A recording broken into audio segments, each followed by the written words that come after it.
Hello everyone, I'm Marianne and today is the 27th day of our 20-day knitting challenge. I'm so excited today to talk about something that comes up in almost every pattern, gauge. I'll walk you through measuring correctly and swatching flat and in the round. Let's get started.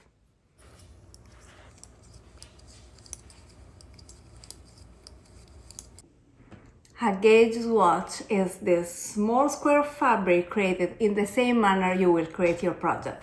Some knitters think they can skip swatching or that's just for beginners. And I know it's so tempting to skip swatching, but please remember it is a big risk.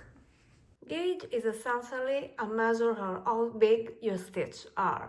It refers to the number of stitches and rows if you're knitting flat, stitches and rounds if you're knitting in the round, that fit with a specific measurement. Usually is 4 inches by 4 inches or 10 centimeters by 10 centimeters. This is the measurement you see listed in knitting patterns, and it ensures that your finished project will match the designer intended size and fit. Because some of us need tighter stitch, while others may have looser tension. And if your gauge is off, your project may not be in the right size, or maybe you can run out of yarn. If your gauge is tighter than the pattern, your project will be smaller. Like a mitten will fit a child instead of an adult. If your gauge is looser, your project will be too big, and you may need more yarn than you're planned for. Essentially, consider gauge like a blueprint, and if it doesn't match, your structure of the project can fall apart.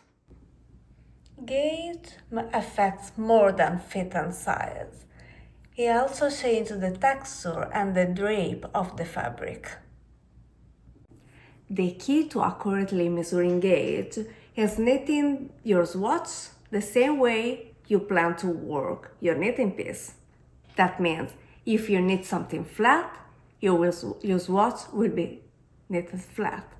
And if you're knitting something in the round, your swatch should be knitted in the round too.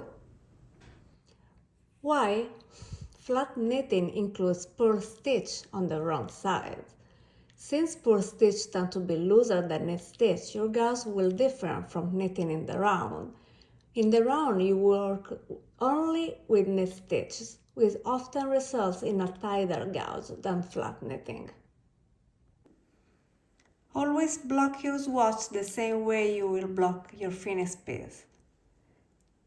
Blocking will change your gauge significantly, and skipping these steps can lead to surprise later.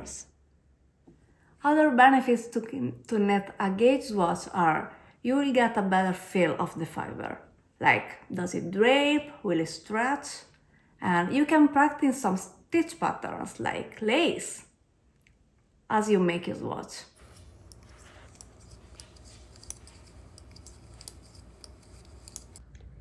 You can measure as you go, maybe for mitten, socks, or even hats. After the few rounds, you can begin the project and measure the gauge or test the fit. Just be prepared to rip it out and start over if it doesn't fit. But now let's work to the actual process to making a swatch. First, you must check the pattern and find the gauge you suggest. Most patterns give you a measurement by 4 inches by 4 inches or 10 centimeters by 10 centimeters, but always double check that number because sometimes it varies. Let's say the pattern calls for 16 stitches for 4 inches or 10 centimeters, so it's 4 stitches for 1 inch or 2.5 centimeters. To create a swatch, you want to cast on more stitches to give yourself more margin of error. around 25% more. So if it's 16 stitches for 4 inches or 10 centimeters, you'll cast on 20 stitches. Now that you have your 20 stitches, start knitting your swatch flat. I mean knitting on the right side and purling on the wrong side, until it's at least 4 inches or 10 centimeters. That gives you enough fabric to measure properly. If you don't plan to block your finished project when measuring, make sure the swatch is not bunched up on the needles, because that can distort your results. Gently stretch it flat to get an accurate measurement. If you plan to block your finished project, then do the same with your swatch. Let it dry fully before getting the measurements so you get the most accurate gauge possible.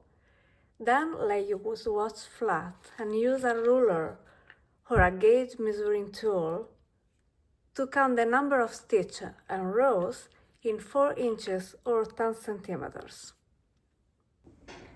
Whatever you decide to do, measure as you go, or creating your swatch gauge, measuring, like taking the measurements, is the same. To measure your stitch gauge, place a ruler horizontally across the center of the swatch, away from the edge. Then count the number of stitches that fit into 4 inches or 10 centimeters. To measure the row gauge, place the ruler vertically across the swatch and count the number of rows that fit. Then compare it to the pattern. If it matches, you're ready to start your project.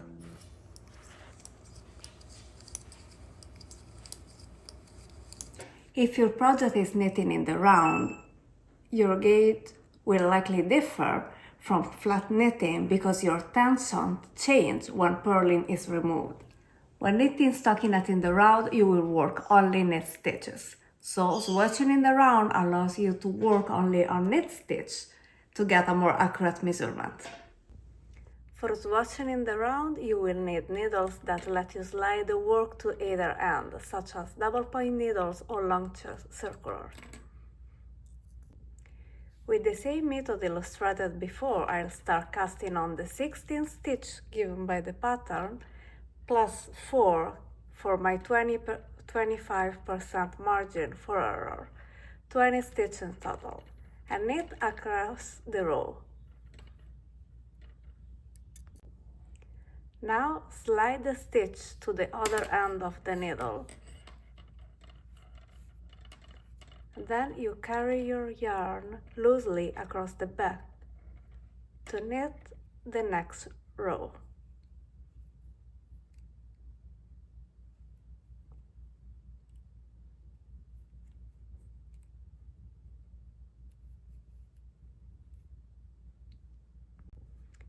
You will repeat this process to mimic knitting in the round, and you will repeat until your swatch is at least 4 inches or 10 centimeters.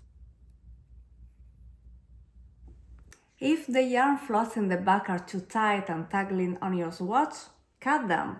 Don't worry, they won't unravel, and you'll get a more accurate read.